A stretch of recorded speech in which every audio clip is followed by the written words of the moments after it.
It's time to take a ride on the Steelers Afternoon Drive with our co-hosts, Alan Saunders and Zachary Smith.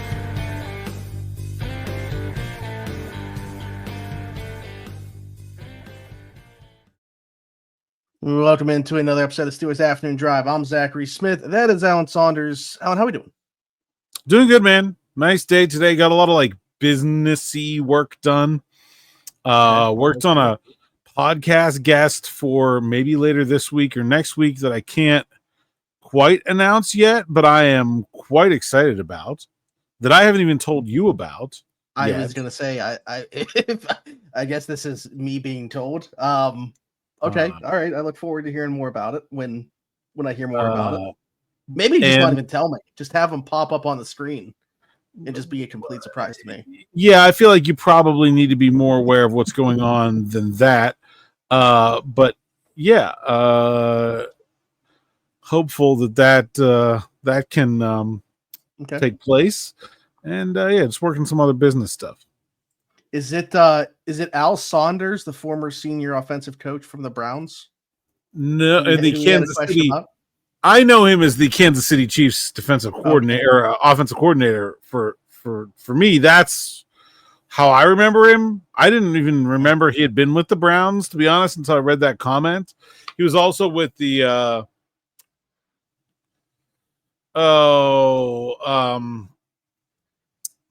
he was with the Raiders for a while. I think he was their offensive coordinator for a little while too.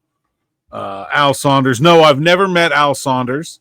Al Saunders is British, which I don't think a lot of people know. And I don't think he's coaching anymore, so I don't know how our paths would cross, but good name. Good name. He is actually Alan Saunders, spelled the same as mine, but he goes by Al. Okay. All right. Yeah, I saw that we did get another comment from an Alan. They had a question. Alan Burkle. Yeah. Yeah. Who was not spelled the same. Yeah, way. There's one of those double L-E-N guys. We don't, you know. Yeah, I was like, do we even? I mean, I appreciate the comment, not Alan, but we don't really mess with them. Sorry. Yeah, I was debating. I was like, do I even bring up their question? Do they deserve the airtime? I mean, it's like Zach's with K's. Like, they exist, but to us, they kind of don't exist. Like, yeah. How do you feel about just people that cut off that other, just ZAC? That's fine by me. I'm okay with that. I also I do feel like very similarly to Al. I feel like it's smart. You're shortcutting the whole process. Yeah. I don't mind it, but for the sake of going against my good friend Flash, Zach Celadonia, I feel like I should say that I do not care for the way that it looks. But either way, we could sit here and talk about names probably for a half hour, but the people don't want to hear that happen. They want to talk about Steelers football, and it's going to be a very question-oriented show. The YouTube comments have brought us a lot of good stuff recently, and just due to all the newsy stuff, haven't gotten to them. So we're going to get to a lot of them today. However, wanted to give a little bit of an update on the Gabe Davis situation before we dive into that. Visited with the Buffalo Bills today. Nothing to come out of that, at least to this point right now.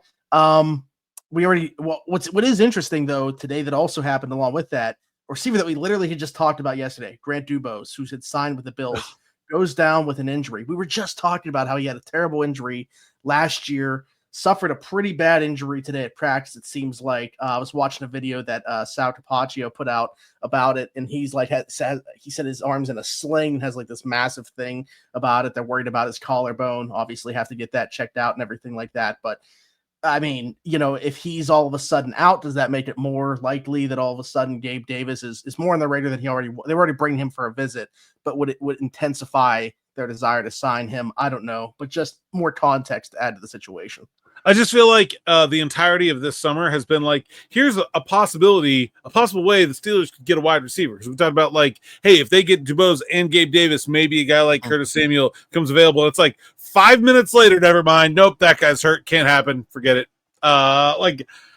Gabe Davis is coming for a free agent visit. 5 minutes later, never mind. He's also taking one to Buffalo. I don't know. It just seems like every time that gopher has popped its head out and said, "Hey, this is the way the Steelers should get a wide receiver." Wham! Like just the whack-a-mole has done it. Yeah. We can honestly talk more about that after we pivot away from Gabe Davis to other options. But anything else to say on that front that hasn't already been said before we do come to some type of conclusion here? I do want to talk about another piece of the puzzle here, and that is, I guess we should clarify what happened with Gabe Davis today. Took the visit with the Buffalo Bills, didn't sign, no news. So what does that mean? Either his knee still isn't healthy, and now two teams agree with that, or he didn't really like either offer, and he's trying to figure out what to do next. That's a possibility too. I mean, if you're going to sign for the minimum, there's no reason to rush into it, right? I mean, if the offer is the minimum, it's not going to go down. So, like, you may as well dangle yourself out there and see if somebody else will come a-calling, especially in what appears to be a pretty competitive wide receiver market right now. Aaron Becker wrote a story at the site.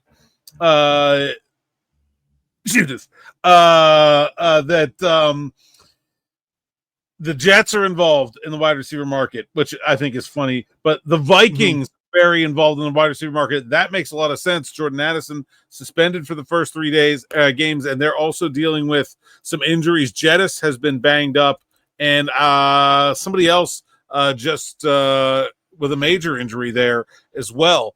So someone down the depth chart. The San Francisco 49ers, I don't really know why they feel like they need a wide receiver. Ayuk obviously has been hurt, but they're looking. And I feel like with the injuries they have, they're just preemptively knowing somebody else is going to go down. So like they're just like, hey, let's get ahead of. Look at the way their running backs have dropped like flies. They look pretty stupid giving up Jordan Mason for basically nothing right now. How much would you have to be offered to go play running back for the San Francisco 49ers right now?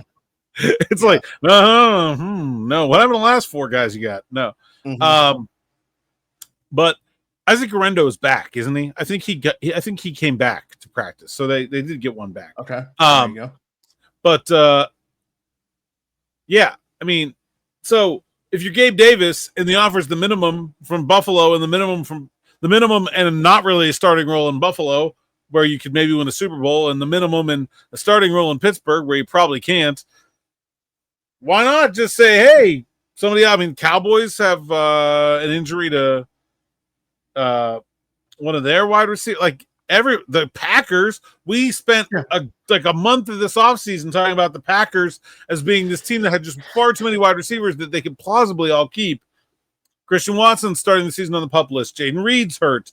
Dontavian Wicks is hurt. You told me today Savion Williams got hurt. Yeah. Can we? They may need to add them. Yeah. If they trade a wide receiver right now, but it's just going to be Matthew Golden in 13 personnel. I hate to be the bearer of bad news, but there's been some stuff put out there, like from accounts about Romeo Doubs being potentially, not even like trade cut. Like, what are we doing here? Get out of here. Like, there's just no chance. Yeah, he's running with their first team right now. We mentioned the injuries. It's not happening. Not only do I not think he's not getting cut, I don't believe he's going to be traded. I think they need all the healthy bodies in that room. To be quite honest with you, I know that we talked about, like, what do they have to do at some point in time? Sure, but with Christian Watson out of the picture until whenever, they really didn't have to do it until whenever he comes back during the season. So realistically, you were looking at a team that probably could hold on to everybody until the trade deadline to begin with. And now with the injuries that they got that aren't Christian Watson, just the other ones in that room, where, I don't know the severity of Wicks's. I think it sounds like Reed's not going to be ready to go at the beginning of the year. So I don't think it's feasible at all to continue to talk about the Packers as an option here. No. Really, of all teams we've talked, and of course the Texans traded away from their surplus, sending John Matchy to the Eagles. Not the guy I think the Steelers wanted. So, not like you can rag on them for not making that move, but I think it just crossed another one off their list. Really, the New England Patriots seem like the only team right now with the horses. They're 7-8 deep. 9 deep, maybe. There's going to be some guys available there. That's really the only place. And I got to be honest, like, none of those guys are super exciting. Like, they may be able to do the job, but like about half the audience was like, we don't want Gabe Davis. Well, if you don't want Gabe Davis, you really don't want Kendrick Bourne, right? Because like that's just like discount Gabe Davis. And that's, to me, the like one that I'd say makes the most sense from both parties, like New England, if they feel like they're all kind of within that same bucket in terms of like who they want to keep, like from a talent perspective or whatever, fit, whatever it might be. He makes the most money. So if they can shed that salary in the process of doing so. And then for the Steelers, like, he's a guy that at least has done it before, has produced, but he plays the Z, blocked pretty well. I mean, I think for an Arthur Smith offense, he certainly makes sense. It's it's not somebody that you're like super excited about. It's just like that puzzle piece fits. Yeah. Yeah. I mean, it's the right kind of talent. I don't know that it's enough, but it's at least the right kind. And right now they don't have either of those two things. So, my big question, as we talk about like the receiver landscape and potentially bringing somebody in, my question the entire time is, are they within your top 4? Like, do they join DK Metcalf, Calvin Austin, and Roman Wilson in your top 4?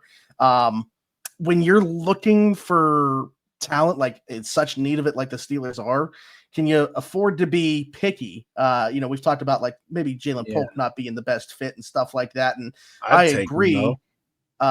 This is second round pick. Like, come on. Sure. I mean, absolutely. I think that you make it work, but that's been my question the entire time is like, when you talk about just to add somebody to the roster, I don't think necessarily makes sense because I think we have enough bottom of the roster guys. Like, there's enough 5, 6 compete for the bottom of the roster guys. But if they can play within your top 4, I think it's a worthy addition. Are they better than Scotty Miller? And are they different than Miller, Austin, and Wilson? Like, that's to me the big two things. It's like, are they good enough to be in the top 4? Because 5 is Skoranek almost no matter what. Okay, so are they good enough to be in the top 4? And are they different enough from the guys they have to make it worthwhile? Now, if they make an outside addition in your mind, does it go to 6 or is Miller on the outside? I mean, it gets questionable then. Depends on what happens at other positions. Hard to predict. It could, but I wouldn't say it definitely would. Yeah. I just looked at the camp that Scotty has had and everything like that, and it'd be a bit unfortunate for him. I think right now I would lean towards them going 6 there and cutting from somewhere else, to be honest with you. But like you said, who knows the way that's going to work out. Anyways, anything else there to say on the receiver stuff before some of the questions we might get to are going to be wide receiver oriented, I'm sure, but anything else to cover before we get into those? No, not really. I like one. So Ken left a couple questions here. First off, Ken in New Hampshire. I love that he signs on to his comments. Like, a lot of people do the sign off thing, like Ken in New Hampshire. Ken starts at the end with Ken in New Hampshire. So I like it's this. Very like a formal, like from the desk of Ken in New Hampshire. He's got letterhead. Yes. So Ken in New Hampshire. Question about the non-53 man players where they live when they move from camp back to the south side. So this is completely different than anything we've talked about. Does the team help with accommodations, rent floors at the hotel? Does the team pay for any housing? Is there a stipend of some kind to players to rent Airbnbs in short time for signing a lease if they know that they are a player that might get cut? Curious on this. Thanks. Yeah, so the Steelers are responsible for boarding any player that has not moved to Pittsburgh yet. During the last week of training camp in the city. I would assume that for most of those guys, that means a hotel room. There's a hotel right down the street from the facility.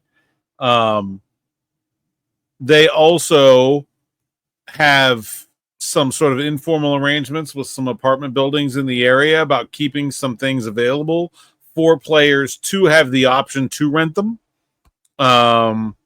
There are 2 big apartment buildings right there across from American Eagle on the corner. where you turn down Water Street to get to the facility. So that is something they can do for players that they think are going to stick around, help them get a lease. But so the team is responsible for housing at this point. Once the roster cuts happen, the players are on their own. They have to come up with their own accommodations, pay for it, whatever. Players also do get per diem.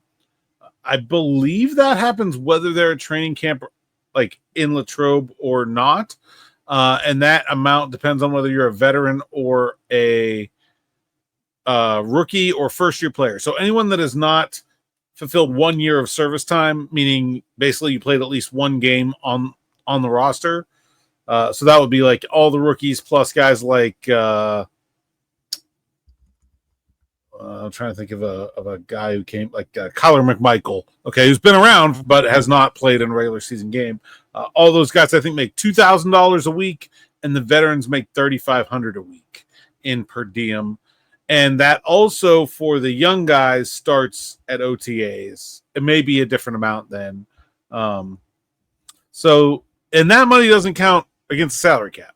So that's just part of the expense of doing business as a team. Yeah.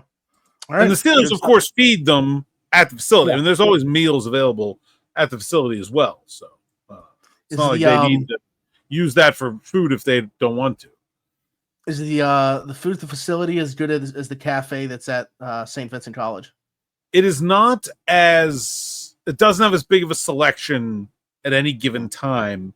It's more like, you know, what's for lunch today? Oh, there'll be 2 or 3 things. The quality's just as good, but it's not as like big and spread out with as many options as St. Vincent has, but the food is very good. I actually brought up this question to you, and I knew that we would end up circling back to wide receiver, but I brought this up to you before we started recording when I was going through here. M26 Nautica said, what would happen? What would be the plan if DK were to go down with a season-ending injury? I hate putting it out into the ether and even saying those words, but this is the conversation with George Pickkins last year all over again, right? I mean, you looked at the state of the wide receiver room, doesn't seem well equipped to deal with that injury taking place in the event that we hope does not happen, but there's not really a plan that's easy to see that's in place for it to happen. Well, when you asked me this, you asked what's the plan for if DK Metcalf gets hurt, and my answer was cry. But now that I've thought about it a little bit, I think the real answer is just lose. That's, I mean, you remember we talked about it last year. What happens if George Pickens gets hurt? George Pickens did get hurt at the end of the season, and without him, the Steelers went 1-2. They did beat the Browns, but they went 1-2, and Russell Wilson in the victory had 158 yards passing. So, like, you know, like in the losses, you know, he did have some yards against the Ravens, but like it was ugly. Like that they're going to lose a lot of games if DK Metcalf gets hurt. Now, thankfully, Metcalf is a gigantic dude. By the way, his pops was at practice this week, and Apple remaining under 3. Also, I don't think I've ever seen his dad. Also a big dude. His dad is a coach. He was coaching at Ole Miss when DK was born at Ole Miss, I believe. Oh, no, I can't remember where Ole Miss is in Mississippi. Oxford? Yeah, Oxford. That's DK's hometown. DK's dad played in the NFL. I don't know if we've talked about that. He was a guard for the Chicago Bears. And maybe, I think he played for some other teams too, but primarily the Bears. And then was a coach at, I don't know if he coached at Ole Miss, or was coaching high school in Oxford, but he was coaching there when DK grew up. And there you go. Okay. Yeah, the one thing that I will say, and again, not saying Jonnu Smith did not fill the void of a receiver not being brought in. No. I really like the tight end room as a whole. The one thing that I have that has crossed my mind as I thought about this and to ask you is, because of Aaron Rodgers now being the quarterback and maybe there being more at the disposal of Arthur Smith as the offensive coordinator, is there a chance that they're able to better mitigate the loss of their top flight receiver should it happen because of areas of the field that in things in the playbook that they actually have at their disposal this year? Well, yeah, because I think so much of, we talked about it. Actually, other defenses talked about it. The offense last year was the 3-pointers and layups. And then you take away the 3-pointers, you're not left with anything else. I do think Aaron Rodgers would do better with just a flock of slot receiver types, Scotty Miller, Calvin Austin, Roman Wilson. I mean, I think you could draw it up, right? I don't know that it's going to be elite, but you could draw it up. It's like, okay, we're just going to run 1,000 slants, button hooks, Hank, shallow cross, all this like super spammy, like dink and dunk passing offense. And you can at least envision it possibly working with Aaron Rodgers in a way that you could not even plausibly envision it working with Russell Wilson. I still don't think it would be very good, but I do think they're in a better position just with the change in quarterback and what they have at wide receiver outside of DK to at least get by this year if they had to. And Jonnu Smith, I think, allows them like the possibility of some bigger plays too. Calvin's a big play guy, even though he's on the inside a lot too. So I think they'd be in better shape now than they would have been a year ago or were a year ago when George was out, but it's still not very pretty.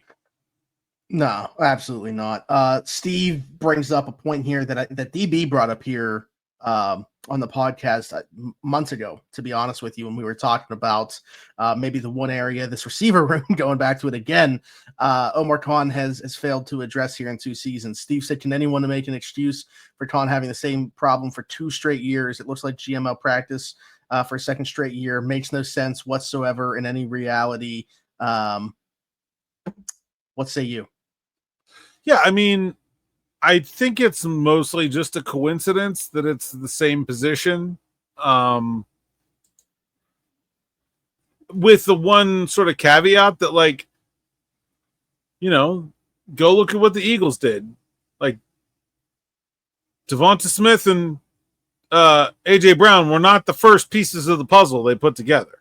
They were towards the end of the process, right? The focus has clearly been, the focus of this rebuild has clearly been trenches out. Well, that means receiver goes to the end of the line for the most part. But like in terms of just like, it's been a convergence. There's 2 things the Steelers are trying to do. They're trying to rebuild this franchise from the trenches out with youth to set up the next great Steelers team, which will hopefully be led by a quarterback they're going to take in next April's draft. Also, they're trying to revamp the culture of this team by infusing what they think are the right people and weeding out the bad apples and doing a better job of weeding out the bad apples faster. I think it's pretty clear if you've been watching the way Omar Khan's been doing that those 2 things are true. You look at the people he's brought in and you look at the increased, or I guess I should say the decrease patience they've had with guys like Deontay. How long did they put up with Antonio Brown? How long did they put up with Chase Claypool? How long did they put up with Deontay Johnson? How long did they put up with George Pick? It just keeps going down, right? It just keeps saying no. And so the one area where they've had a lot of personality issues that is at the end of the line when you build from trenches out is at wide receiver. And so I don't think it's that Omar doesn't think wide receiver is important or he doesn't care or he's not trying. I just think it happens to have been it's the outside of the Venn diagram. It's not left, it's not right, it's not both, it's neither. Yeah. Yeah, I mean, it's tough for me. I've obviously, like, I'm not going to continue to harp on one draft selection being the difference here with the landscape. Yeah, no, I know where you're going here. Room, but like, that for me felt like a misstep, and just honestly,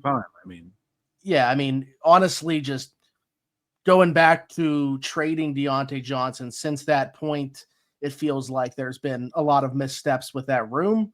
And I don't the think Johnson trade when it happened either. Yeah. I don't think there need to be some massive investment. I don't know that was out there to be made.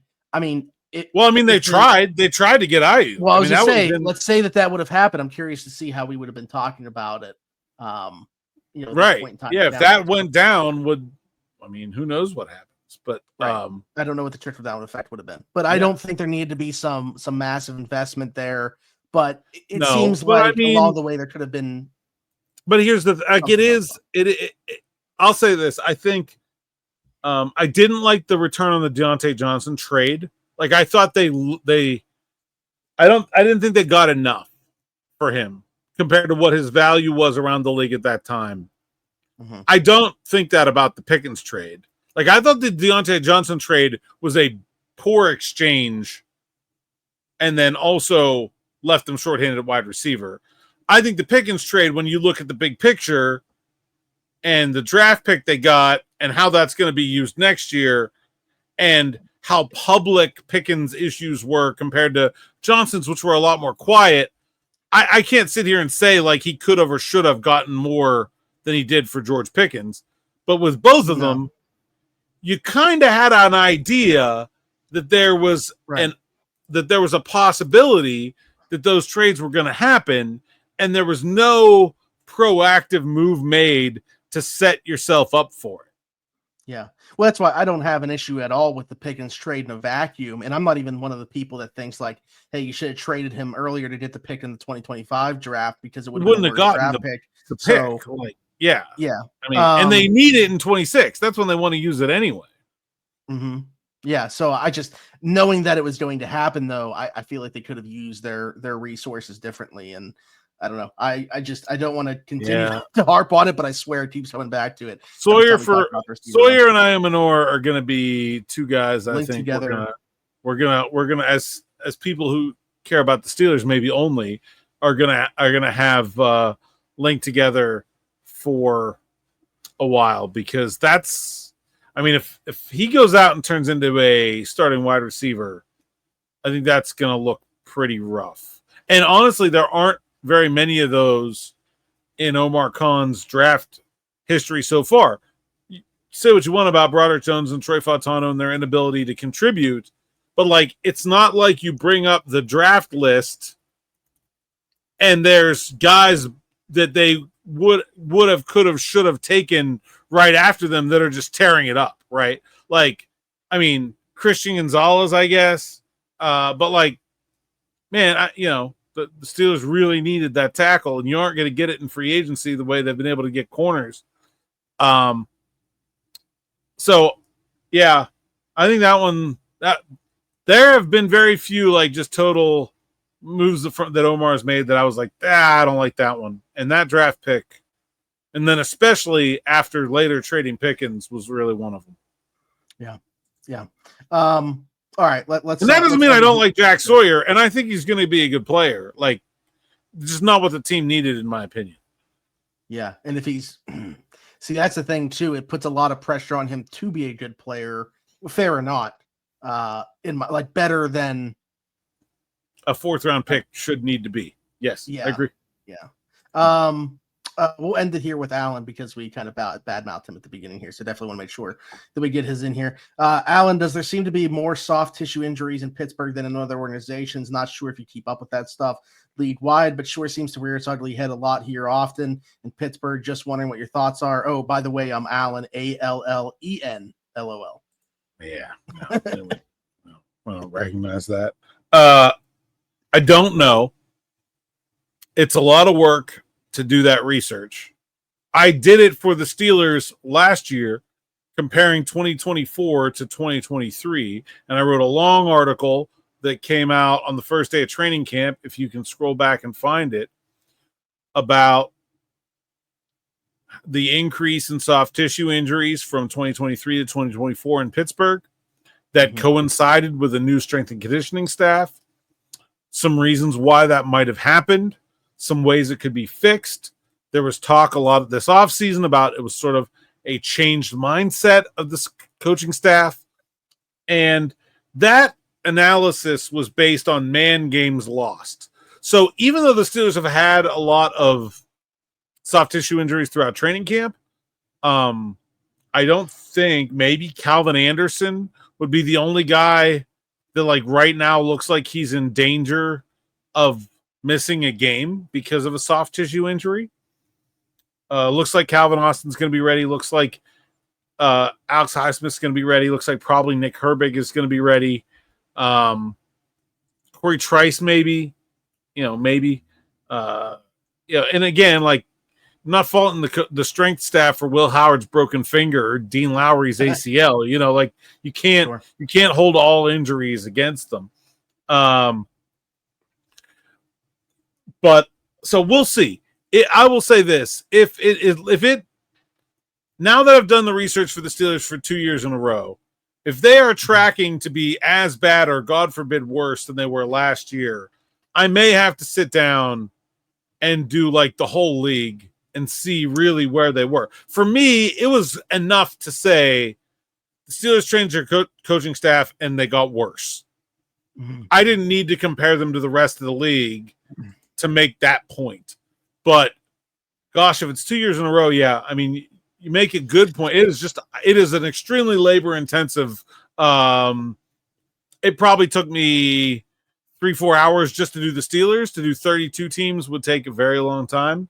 There's no easy way to scrape that data. I literally just have to go through the Pro Football Reference injury report for each team for the course of the season and pick out the soft tissue injuries. And then, the other thing that's difficult is I have a real intense knowledge of Pittsburgh Steelers. An abdominal injury might be a muscle pull, may also been a broken rib. You can list it a chest injury. The Steelers are listing Christian Kuntz with a chest injury. We know that's a sternum injury, but they would also say it was a chest injury for a torn pec, right? So it honestly needs to be someone who's very familiar with the team and reporting to accurately be able to sort of put those injuries into the proper buckets. So I'm not even sure that if I took the time to do it, I would be doing the best job of it. But it is something that if they have another year like last year, I will have to do some kind of contextualization of where they are against the rest of the league. And also the conversation is just going to be very loud if we see something similar to or worse. I don't know what their contract situation is, but if it's another year like last year, I just feel like there was so much emphasis, like an acknowledgement by them that last year. Well, the way Mike Tomlin came out and said, like acknowledging publicly that there was an issue, that is a big shot across the bow. If Mike Tomlin is saying bad things about you in public, look out, because that's not far from the end of the road. Yeah. So, I mean, hopefully we're not having this conversation, but I understand why other Allen is bringing it up. So we'll see. Hopefully things start trending in the right direction with those soft tissue issues that we've had in Pittsburgh to become all too familiar with. But Allen, until tomorrow. Oh, you're about to be on the road. We're gonna have a preseason game tomorrow already. Yeah, this week's flying by. Well, other than what is it, Bank of America Stadium there in Carolina? There we go. Other than there, tell the people they can find you.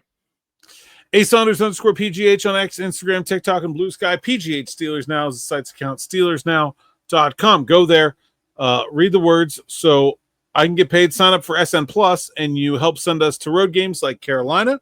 There will not be very many outlets there again, like there weren't in Jacksonville. So you want your guy to have the best knowledge. Go sign up for SN Plus. You'll get access to my exclusive notes from the road column, and also our SN Plus live stream with me, Smitty, DB. The rest of the team is beating down the door to be a part of those as well. Coming up Monday, 6 p.m. I tweeted the graphic out once already, but maybe we should. Can we put the graphic in the bottom of the display here? I don't know. We can find some way to make it like an end card or something. Anyway, that's coming up on Monday as well. Anyone can like, subscribe, hit that bell for notifications here on the YouTube platform. And we're at a place here where our game is not going to be played. 16,000. Third straight day where we've done this, though, where it's like there's no one else. There's 16,500 and Gary Anderson.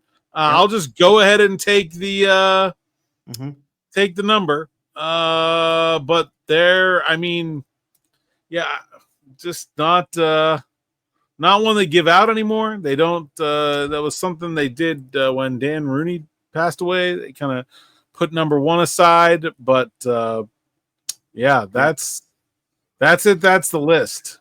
So the number stinks, but we can celebrate crossing 16,500. That's pretty cool because that has happened since yesterday's episode. So shout outs for that. 481 new subscribers in the last 28 days. That's pretty sick. Yesterday's episode did pretty well as well. So shout out to everybody. Maybe it's your first time watching. Maybe this is your second time watching or listening. And shout out to you for being here. Tell a friend to tell a friend. Jump on the drive. I almost said train, but I mean, jump in the van. That doesn't sound great. Anyways, be sure to like, subscribe. Get in the van. We need more 5-star reviews. My guy Ryan, great one yesterday. Yeah, so we need to keep those coming. Apple, Spotify, wherever your podcast from, you can do that over there. Just search Steelers Afternoon Drive. Do the same thing on TikTok, and then you'll find me everywhere. Zachary Smith, PGH. For Alan Saunders and myself, thanks for jumping in. Take another ride on the Steelers Afternoon Drive.